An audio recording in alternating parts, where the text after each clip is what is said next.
할렐루야. 사랑하는 성도 여러분, 우리는 구원을 받았습니다. 여러분, 제 휴대폰 번호의 끝자리가 7291입니다. 무슨 뜻일까요? 7이 구원받았습니다. 여러분, 제 이름 무슨 이름인지 아시죠? 정기철 아니라 정기칠입니다. 7이 구원받았습니다. 제가 휴대폰을 처음 샀을 때, 미국의 대학생 때, 그때는 아마 99년도에는 휴대폰이 막 상용화되기 시작할 때였습니다. 그래서 좀 부자들만 휴대폰을 가지고 있었는데, 그때 미국에 갔다가 2000년에 돌아와 보니 너도 나도 다 휴대폰을 가지고 있더라고요. 그래서 저도 서울에서 휴대폰을 장만을 했는데, 뒷번호를 어떻게 사용할 것인가, 그때 떠오르는 것이 제 믿음이 너무너무 약하니까 어려움을 당할 때, 고난을 당할 때, 또는 어떤 일을 만났을 때 제 믿음을 잃지 않도록 제 번호의 뒷자리를 보면 항상 기억을 하자. 하나님, 7이 구원받았습니다. 하나님, 저는 구원받은 자입니다. 이것이 저의 일평생 정체성이었습니다. 여러분, 우리는 구원받은 자들입니다. 맞습니까? 우리가 구원을 받았다는 것은 하나님께서 이 땅에 오셨다는 것이죠. 하나님께서 아들을 이 땅에 보내셔서 그 아들을 십자가에 달리게 하셨다는 겁니다. 그리고 우리 안에 있는 모든 더러움이 우리가 바라봤던 그 십자가 위에 달리신 예수에게로 다 빨려 올라간 거죠. 덕지 붙여져서 예수님께서 십자가에서 산산이 우리 대신 저주 덩어리가 되어 멸망당하셨습니다. 그래서 우리는 구원을 받았습니다. 거저 구원을 받았지만 아주 정말 값비싼 그 값이 치루어졌습니다. 이 세상이 감당할 수 없는 값이 치루어진 것이죠. 예수 그리스도 하나님의 아들께서 값을 치르셨습니다. 그분의 모든 존귀를 우리를 위해서 다 던져버리셨다는 거죠. 그래서 저와 여러분은 구원을 얻은 자입니다. 세상 모든 사람들이 너가 무슨 구원을 받았다고 말도 안 돼, 예배 시간에 저렇게 졸면서, 뜨끔하시는 분 계시죠? 시작한 지 얼마 안 됐는데 벌써 눈 감고 고개 이렇게 끄덕거리시는 분이 한두 사람 계신데, 여러분, 양심이 공격할 수 있습니다. 너가 한 주간 살면서 기도를 제대로 해봤니? 성경을 열어봤니? 하나님을 생각해봤니? 주의 말씀을 따라 살기를 위해서 몸부림쳐봤니? 너의 경영성과 싸워봤니? 내가 알아 라고 양심이 고소할 때 여러분, 뭐라고 대답을 해야 합니까? 이런 나니까 하나님께서 아들을 보내실 수밖에 없었다. 그래서 우리는 구원을 받은 사람입니다. 세상 모든 사람들이 손가락질 하든지 말든지 주의 약속을 신뢰하는 거죠. 주께서 보내신 복음을 신뢰하는 겁니다. 죄인들을 향한 하나님의 위대한 선물을 우리는 의지하는 겁니다. 이것이 구원 얻은 자의 특권이라는 겁니다. 우리는 구원을 얻었기 때문에 오늘 이 자리에 모였습니다. 우리는 구원을 알고 있기 때문에 이 자리에 모여서 하나님의 말씀을 듣습니다. 우리는 구원을 알고 있기 때문에, 경험했기 때문에 오늘 이 자리에서 하나님을 노래하고 하나님을 찬양하고 하나님께 기도하는 겁니다. 구원이 없으면 예배는 아무 의미가 없다는 것이죠. 우리의 기도는 땅에 떨어질 겁니다. 예수 그리스도의 이름에 의지해서 기도하지 않는데 하나님께서 왜 받아주시겠습니까? 여러분, 우리는 구원을 받았습니다. 오늘 본문을 보면 21절 이렇게 되어져 있죠. 우리 같이 한번 읽어볼까요? 중요한 구절이니까 읽겠습니다. 시작. 이를 위하여 너희가 부르심을 받았으니 그리스도도 너희를 위하여 고난을 받으사 너희에게 본을 끼쳐 그 자취를 따라오게 하려 하셨느니라. 시작이 어떻게 열립니까? 이를 위하여 너희가 부르심을 받았으니, 부르심을 받았다는 말이 구원을 얻었다는 말입니다. 구원을 얻었다는 말은 하나님의 부르심을 듣고 이 자리에 나왔다는 거죠. 부름에 의해서 이끌려 왔다는 겁니다. 저와 여러분들이 우리의 의지대로 온 게 아니라 하나님의 소리가 들렸기 때문에 우리의 영혼이 그 소리에 민감해져서 끌려왔다는 거예요. 생명으로 나온 겁니다. 부르심을 받았다, 구원을 얻었다, 부르심을 받았다면 이제 이렇게 살아야 된다. 오늘 주제는 우리가 구원을 받았다면, 우리가 부르심을 받았다면 이제는 다른 삶을 살아야 한다. 18절 이렇게 이야기합니다. 사환들아, 범사의 두려움으로 주인들에게 순종하되 선하고 관용하는 자들에게만 아니라 또한 까다로운 자들에게도 그리하라. 여러분, 사환들, 종들, 노예들 또는 하인들, 여러분 어떤 단어가 떠오릅니까? 혹시 전 세계를 다니면서 복음을 전했던 둘로스 호를 기억하십니까? 들어본 적 있어요? 선교사님이 그 속에 이제 거하시면서 닿는 대로 거기에 정박을 해서 그 지역의 복음을 전했습니다. 제가 아는 그 유명한 선교사님 계시죠? 최종상 선교사님. 그 선교사님이 둘로스호에 타셔서 전 세계를 누비다가 지금은 영국에 정착해서 복음 전하는 사역을 감당하고 계시는데, 그런 둘로스가 바로 종이라는 뜻이에요. 근데 오늘 본문은 그 둘로스가 쓰여져 있지 않습니다. 오늘 본문은 이런 단어가 쓰여져 있어요. 우리 한번 자막을 보여주시죠. 오이 케테스, 한번 따라할까요? 오이 케테스. 오이 케테스. 오이 케테스는 사환 또는 하인이라는 뜻입니다. 그런데 이 오이 케테스는 우리가 이때까지 들어왔던 둘로스하고는 전혀 다른 의미예요. 둘로스는 종, 노예. 그런데 오이 케테스는 둘로스하고는 약간 차별성이 있습니다. 둘로스는 그냥 일반적인 노예들이에요. 여러분, 노예는 어디에서 일을 합니까? 집에 속하기도 하고 또는 군안에 속하기도 하고 이곳저곳에 속하기도 하고 늘 잡일을 하지만 오이케테스는 그 둘로스 중에서 가정에 속해서 가정의 여러 가지 일들을 감당하는 노예들을 가리켜 오이케테스라고 불렀습니다. 즉 일반 노예에서 좀 시간이 흘러서 가정에서 마치 가족의 식구들처럼 여겨지는 그런 사환들을 의미하는 거죠. 여러분, 지금은 사환들이 아닙니다. 이 땅에 지금 노예라는 이 제도는 이제 종식되었죠. 그러면 이 말씀을 어떻게 우리는 적용할 수 있을까요? 여러분, 오이케테스는 마치 이런 거하고 같다고 표현할 수 있습니다. 군대 가면 제일 먼저 받는 직급이 뭡니까? 계급이 2등병입니다. 2등병. 그 다음 받는 게 뭐예요? 1등병입니다. 1등병. 줄여서 1병이라고 하지 1등병입니다. 2등이 높은 겁니까? 1등이 높은 겁니까? 네, 그래서 사람들은 1병, 2병, 왜 2병이 거꾸로 됐지? 하지만 그게 아니라 2등병, 그 위가 1등병이에요. 그 다음 계급이 상병입니다. 많은 분들은 이 짝대기가 3개가 세면 3병이라고 생각하는데 3병이 아니라 위에 있는 상이라는 뜻이에요. 위상자. 그래서 2, 1, 3이 아니라 2등병, 1등병, 상병, 그 위에 병장이 있는 거죠. 여러분, 2병으로 들어가면 뭐부터 합니까?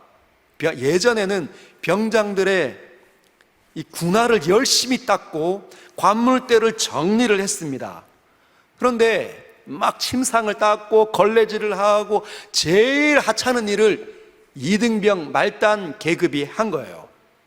그런데 이제 1등병이 되고 상병이 되면 이제 군화를 닦거나 이 침상을, 병상을 닦는 일은 누가 합니까? 자신이 후임병으로 온 이제 후임병들 1등병이나 2등병이 하는 거거든요.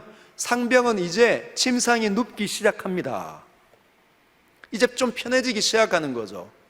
예를 들면 둘로스의 이 노예, 가장 비참하게 사로잡혀가지고 천시를 받던 그 노예가 어느 날부터 주인의 눈에 들어서 주인의 사랑을 받더니 가족의 일원처럼 여겨지던 사람들이 바로 오이케테스라는 거예요.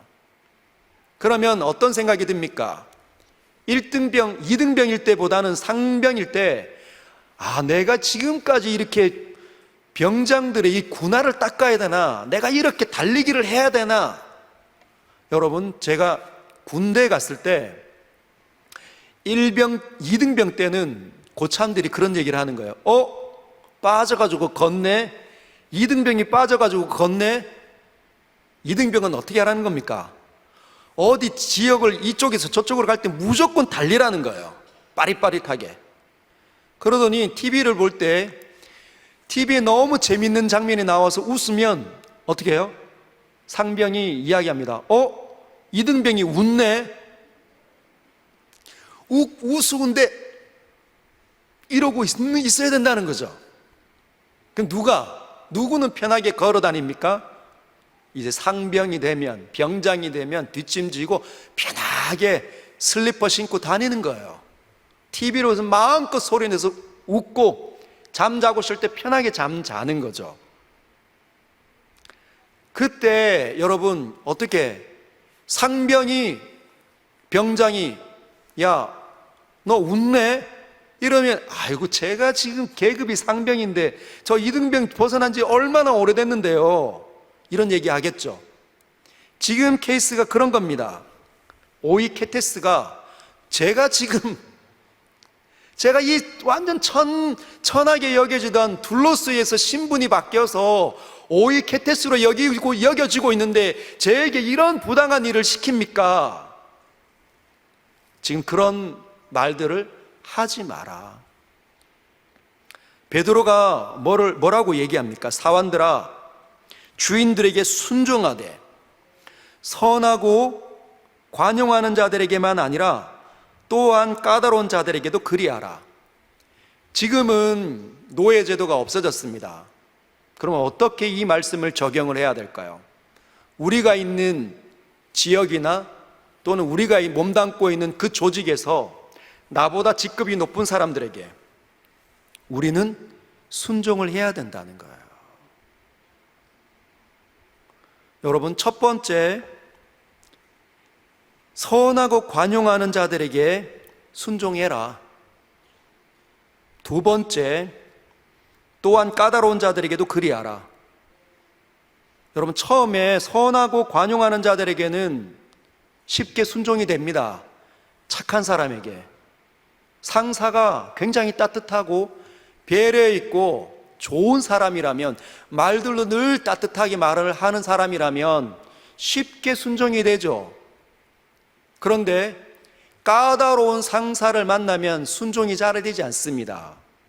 아주 고약하고 못됐고 까탈스러운 상사를 만나면 어떻게 될까요? 뒤쪽에 가서 헌담하기 시작하는 거죠. 글쎄, 저 상사가 말이야 나에게 이걸 했는데 부당해. 그러면 그 조직이 와해되기 시작합니다. 사랑하는 성도 여러분, 선한 사람이 많을까요? 까탈스러운 사람이 많을까요? 여러분이 몸담고 있는 그 지역에 까탈스러운 사람이 많습니까? 선하고 관용이 있는 사람이 많습니까? 선하고 관용이 풍부한 사람은 극히 드뭅니다. 거의 없는 거죠. 어떤 사람이 많습니까?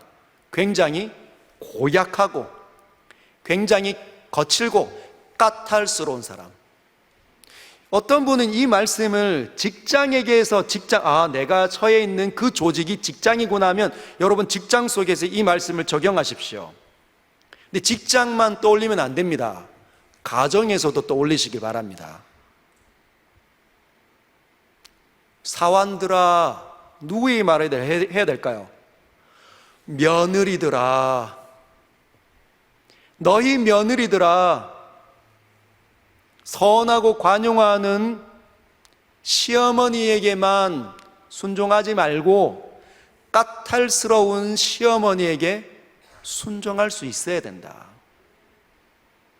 그래야 그 가정을 유지할 수 있어요. 여러분, 우리가 만나는 자리에는 항상 까탈스러운 사람들이 있습니다. 늘 변덕스러운 사람, 이렇게 해주면 이것도 싫다고 하고 저렇게 해주면 저것도 싫다고 하는.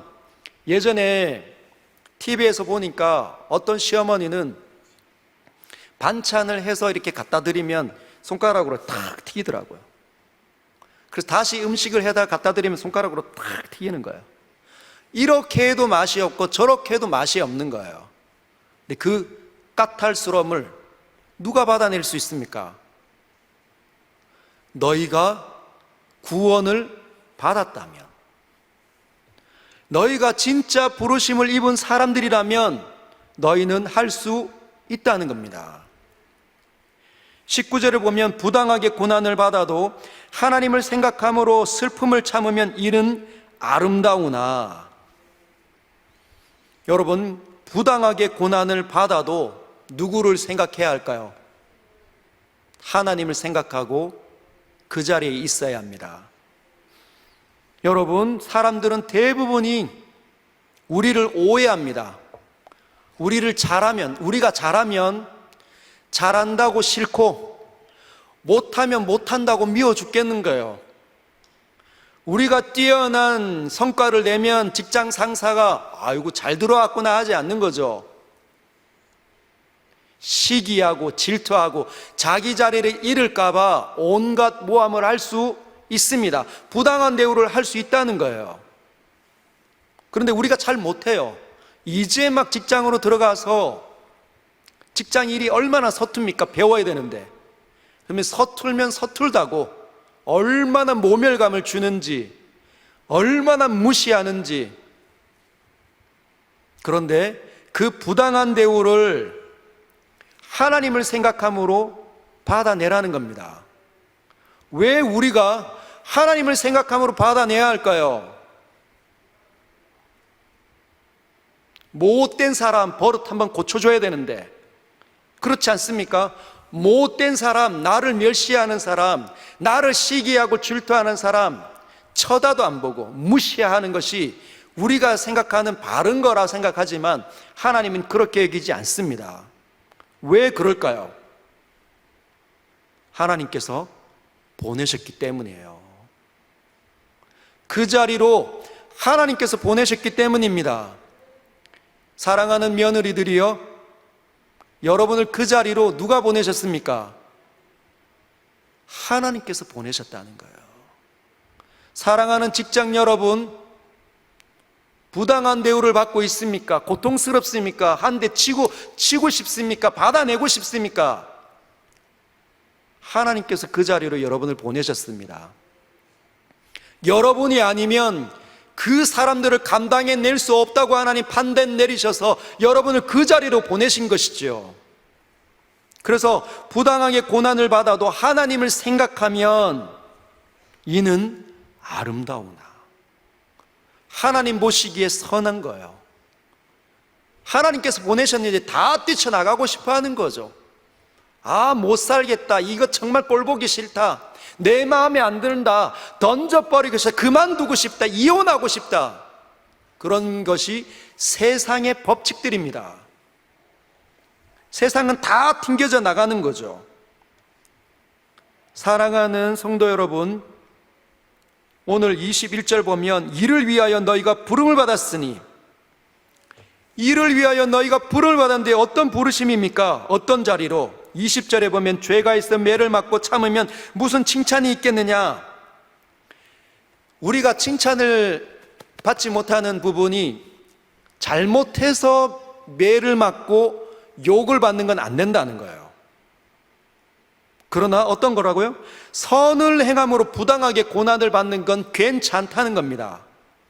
선을 행함으로 부당하게 고난 속으로 들어가는 그 자리를 위해 하나님께서 우리를 부르셨다는 거예요. 놀랍지 않습니까? 이 베드로가 이렇게 말을 하는 거죠. 선을 행함으로 고난을 받아라. 한번 따라 할까요? 선을 행함으로 고난을 받자.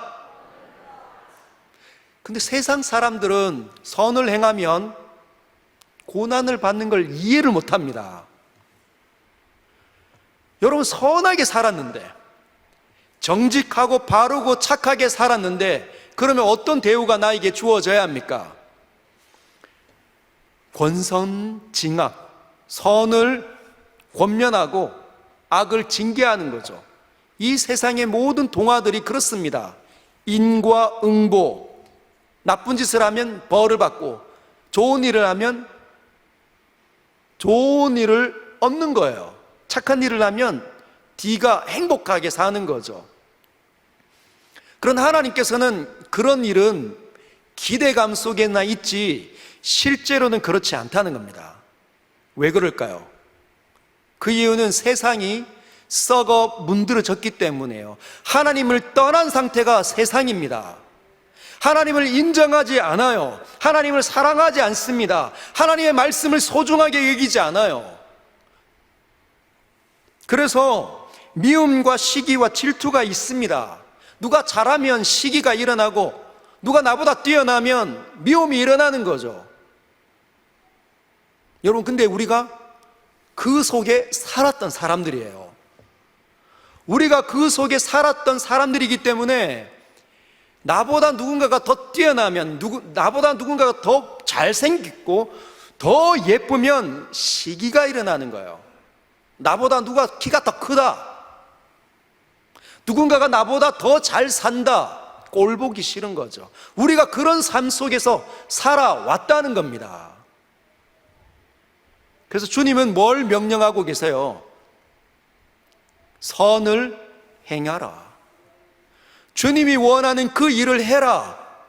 누가 너희보다 더 뛰어나고 더 잘났고 더 많은 일을 할 수 있는 능력을 갖추었을 때 미워하지 않는 거죠. 시기와 질투하지 않는 겁니다. 시샘하지 않는 거예요. 우리는 공동체로 모였는데 세상 법칙에 살았기 때문에 어쩌면 소그룹으로 모여서 이야기하면, 잘난 체하면 꼴보기 싫습니다. 이야기 안 하고 싶어요. 아, 저 권사님 또 잘난 체한다. 아, 저 집사님 또 잘난 체한다. 근데 실제로 그분이 잘난 체하는 경우도 있지만 많은 경우는 우리의 안에서 일어나는 시샘이 더 많습니다. 말씀을 전하는 목회자인데도 저보다 훨씬 더 뛰어난 설교를 하면 어떤 일이 일어나요? 시기가 막 그런 것들과 싸워야 된다는 거죠. 설교 잘하면 칭찬하고, 여러분, 저는 이전에 교회에서 누군가가 설교 와서 처음 오셔서 설교하면 늘 가서 등을 두드려주고, 목사님 오늘 설교는 너무 좋았습니다. 물론 못했을 때도 이렇게 하고 격려 차원에, 잘했을 때도 최고였습니다. 왜냐하면 저의 스승이신 화종우 목사님께서 그러셨기 때문에요. 아, 목사님 오늘 설교 좋았어. 흐뭇하게 바라보시더라고요. 그래서 저도 설교를 잘 하시는 사역자들에게, 그런데 저만 아는 거라. 설교를 잘하면 아무도 이래 안 해요. 교만해질까 봐 안 하셨던 것 같아요. 그러나 여러분, 나보다 뛰어나면 칭찬하십시오. 여러분도 예쁘면 권사님 너무 예뻐요 하십시오. 그분이 정말 친절하면 권사님 너무 선하세요, 좋으세요. 우리는 생각보다 칭찬에 너무 인색합니다. 그 말은 우리는 쉽게 시기와 질투에 넘어져 있는 사람이라는 거예요. 다른 사람들의 잘남과 다른 사람의 선함을 잘 못 보는 거죠. 왜? 세상 속에 우리가 살아왔기 때문에. 그리고 세상은 우리를 오해합니다. 우리를 오해하는 거죠. 이제 막 처음 했는데 어떻게 잘합니까? 이제 처음 하는 사람들은 가르쳐 줘야 되는 거죠. 이 일도 가르쳐 주고 저 일도 가르쳐 줘야 합니다. 그런데 사람들은 잘 못하면 정말 엉터리 같은 애 한 명 들어왔구나, 미워 죽겠는 거예요. 가르쳐 줄 생각을 안 합니다. 여러분, 왜 가르쳐 주지 않으려고 할까요? 귀찮거든요. 내 이 좋은 기술을 왜 물려줍니까, 남에게? 그러나 여러분, 성도는 그렇지 않습니다. 늘 그 사람에게 내 자신을 내어주는 거예요. 남들이 봤을 때는 정말 쓸데없는 짓 한다, 시간 다 허비한다, 아닙니다. 하나님께서 원하는 일이시기 때문에. 여러분, 지금 우리 서영계 수많은 교사들 계시지 않습니까? 한 주 동안 치열하게 살다가 주일날 쉬고 싶으실 텐데 교사를 하시려면 또 일부에 또 일찍 나오셔야 돼요. 근데 많은 교사들이 보니까 제가 성가대에 계시더라고요. 헐레벌떡 와서 예배 드리고 주일학교 봉사하는 것이 아니라 성가대까지 섬기려면 얼마나 이른 시간에 나와야 할까요? 연습까지 하고 찬양 부르고 그 다음에 주일학교 들어가는데, 요새 아이들이 잘 안 듣지 않습니까? 가르치면 늘 눈이 다 풀려 있습니다. 설교할 때 머리 박고 있는 아이들 너무 많고, 휴대폰 하는 아이들, 딴짓하는 아이들, 그런 아이들 붙잡고 예수님을 가르쳐 주려고 하면 막 이쪽으로 들으면서 쭉 빠져나가는 것 같아요. 그러면 가르쳐 주고 싶겠습니까? 이렇게 애를 쓰는데, 여러분, 교사들이 얼마나 노력합니까? 밑빠진 독에 물 붓는 것처럼 애를 쓰는데 그것이 하나님 보시기에 선한 거라는 거예요. 선을 행함으로 고난받는 일이 성도가 부르심을 받은 이유라는 겁니다. 우리 모두가 며느리로서 시어머니, 괴팍스러운 시어머니를 받아내야 그 속에 복음의 향기가 나타납니다. 여러분, 평가는 누구나 할 수 있어요. 이 시어머니 나쁘구나, 이 시어머니 좋구나. 그래서 쉽게 마음이 움직여지고, 나에게 잘해주면 우리 좋은 시어머니고 나에게 나쁘게 하면 나쁜 시어머니, 누구나 다 합니다. 그건 구원 안 받아도 할 수 있는 거예요.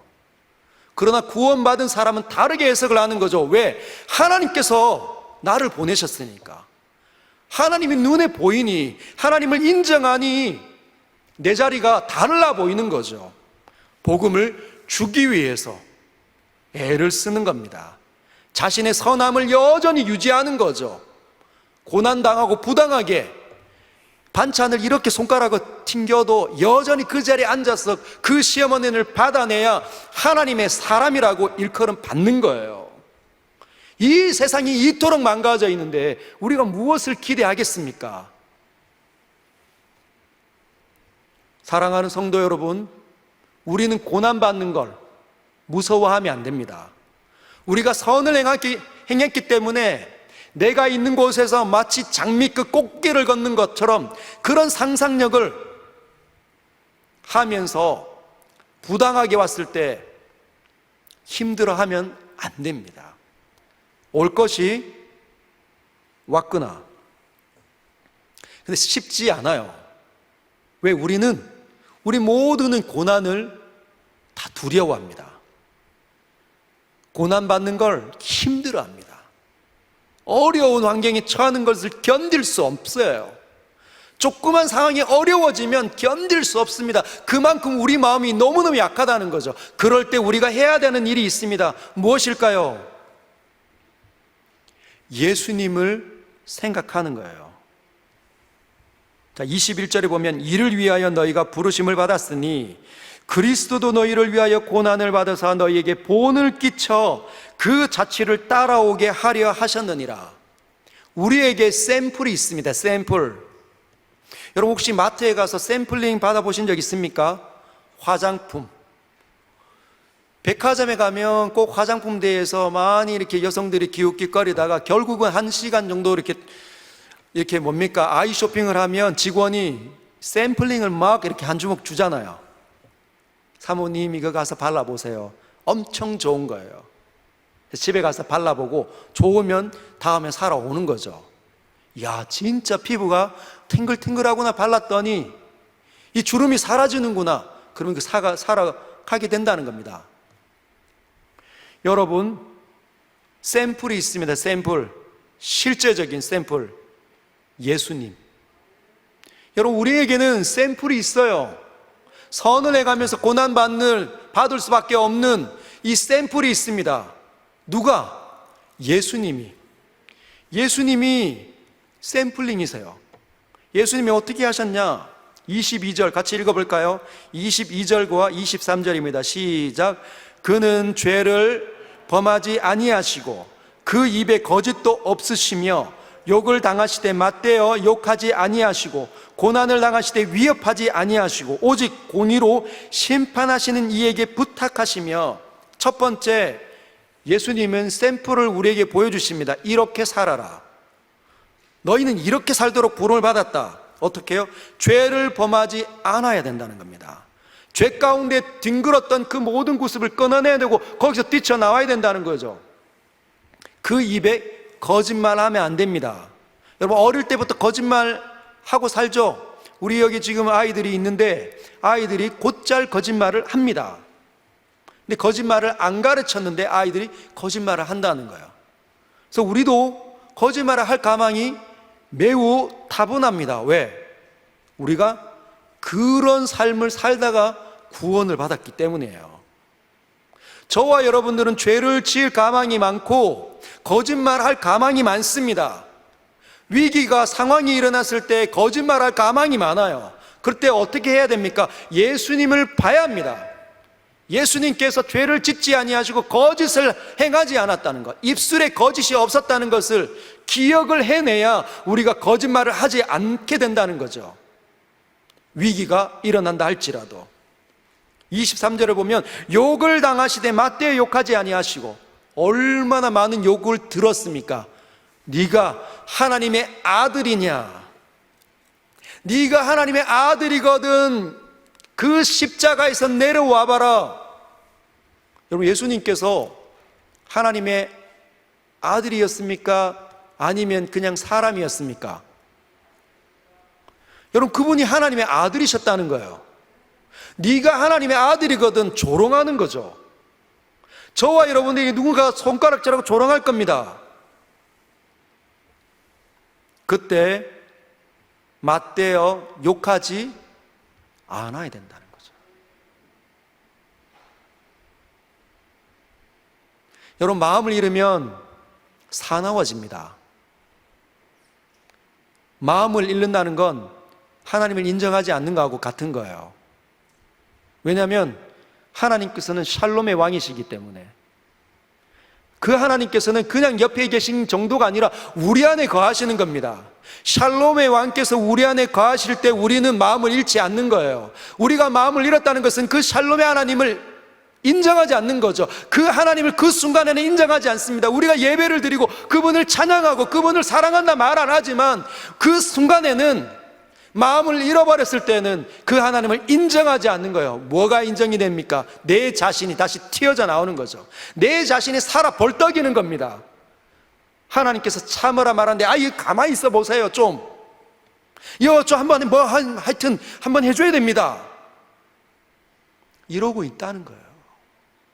미움이 막 부릴 듯 하는 거죠. 거기에 사로잡혀가지고 끙끙거리는 겁니다. 일어날 수가 없습니다. 사랑하는 성도 여러분, 다른 사람의 허물을 진단하지 말라는 게 아니에요. 다른 사람이 잘못할 수 있습니다. 그러나 저와 여러분들이 그 비판이 효력을 맺히려면 여러분들과 제 마음이 샬롬을 잃으면 아무 효력이 없습니다. 정당성이 발휘되지 않아요. 니도 똑같잖아. 사랑하는 성도 여러분, 마음을 잃어버리지 않기를 바랍니다. 그 하나님의 이 다스림 가운데 강력하게 들어가십시오. 마음을 잃을 때 그때 하나님 앞에 앉아야 합니다. 그때 하나님 앞에 무릎을 꿇어야 합니다. 그분의 다스림 가운데 여러분 자신과 우리 자신을 내어 드려야 된다는 거죠.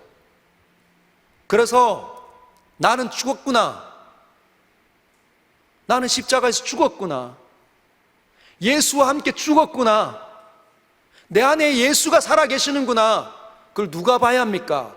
시어머니가, 남편이, 아내가, 옆에 있는 사람이 볼 수 있어야 된다는 거예요.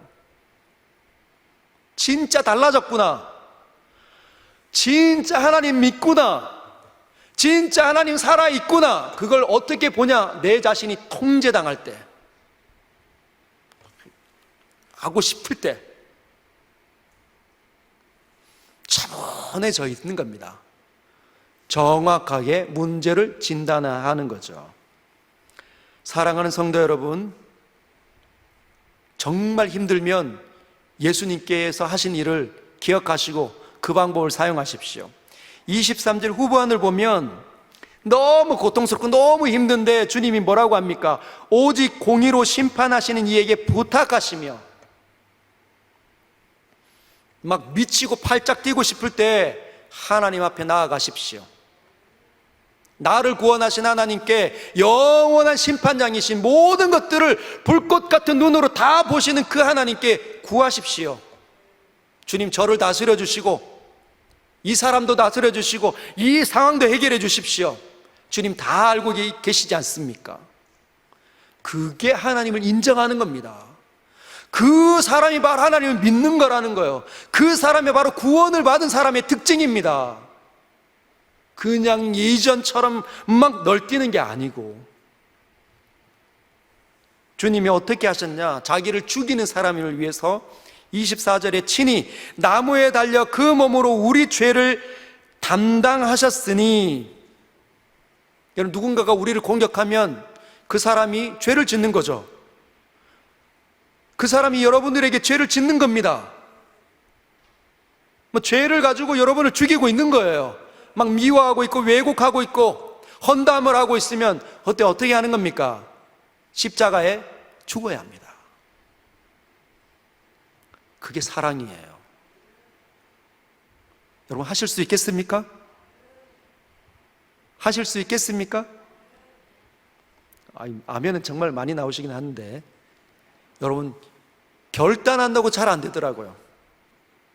내가 동의한다고 되는 게 아닙니다. 왜? 우리가 죄인 출신이기 때문에 얼마나 강력한지 몰라요. 막 미칠 것 같거든요.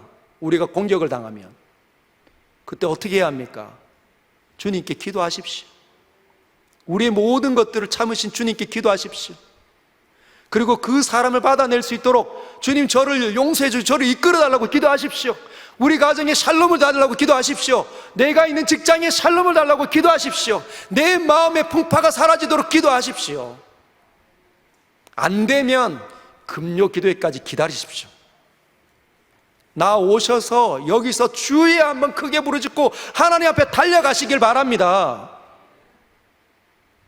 하늘 문이 활짝 열리도록 예수를 부르시고 사망의 권세 무너졌도다 찬양 부르면서 주님 안으로 달려가야 합니다.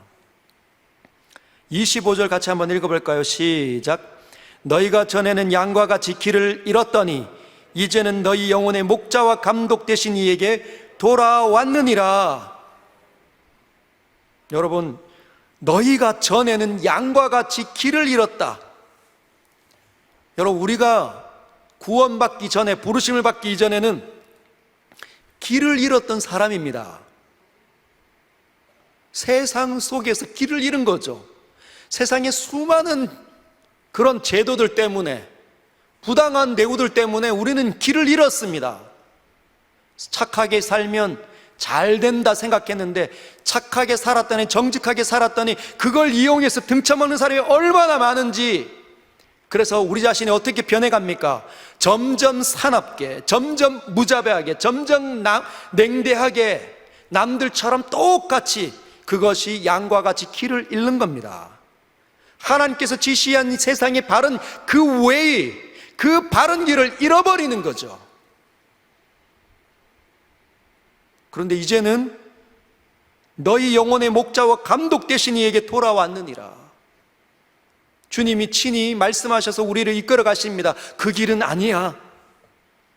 세상에 많은 사람들이 그 길을 걸어간다고 그 길은 아니란다. 이 길이야. 선을 행하는 것. 여러분, 선해지시길 바랍니다. 선해지시길 바랍니다.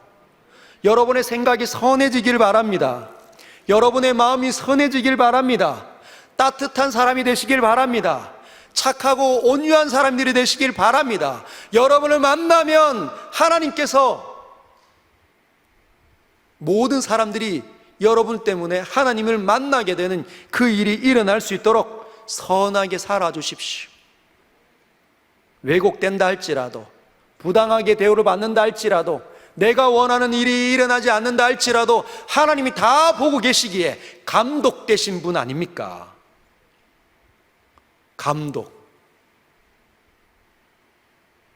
제가 예전에 어릴 때는 감독이라는 이 말을 이해를 못했습니다. 왜냐하면 제 감독은 야구 감독밖에 몰랐거든요. 하나님이 야구 감독이신가? 이게 무슨 말이지? 감독, 하나님께서 보신다는 거예요. 우리를 하나님의 뜻 가운데로 인도하도록 하나님 살펴보신다는 겁니다. 뭐가 필요한지, 뭐가 힘들어하는지, 어떤 부분을 가르쳐야 하는지 하나님 다 알고 계시다는 거죠. 그래서 그 자리에 우리를 보내셨다는 겁니다. 그 강력한 아내에게 우리 자신을 보낸 거예요. 그 아내가 아니면 여러분이 또 제가 잘 변화되지 않으니까. 너무나 강팍하고 너무나 못됐고 너무나 잘 안 변하는 자들이니까 강력한 아내를 붙이신 거예요. 마찬가지입니다. 아내들도. 이 양반 내가 잘못 만났을 때 그때 선볼 때 그때 그 자리에 안 나갔어야 되는데 괜히 나가가지고 말이야. 하나님의 손에 의해서 그 자리에 간 거예요. 하나님께서 모든 계획을 갖고 저와 여러분들을 성숙시키기 위해서 그 자리를 다 이끄시는 겁니다. 남들과 비교하지 마십시오. 각자의 자리는 다 다릅니다. 각자의 남편도 다르고 부도 다르고 지식도 다르고 능력치도 다 달라요. 그 말은 하나님께서 사용하고 싶어하는 자리가 다 다르다는 뜻입니다. 어느 자리도 위대하지 않는 자리는 아무도 없습니다. 하나님을 지금 믿고 있다면, 하나님 앞에 구원을 받아서 하나님의 손에 의해서 쓰임받고 있다면 그 사람은 다 위대한 사람들이에요. 그 자리를 걷기를 주님의 이름으로 축복합니다.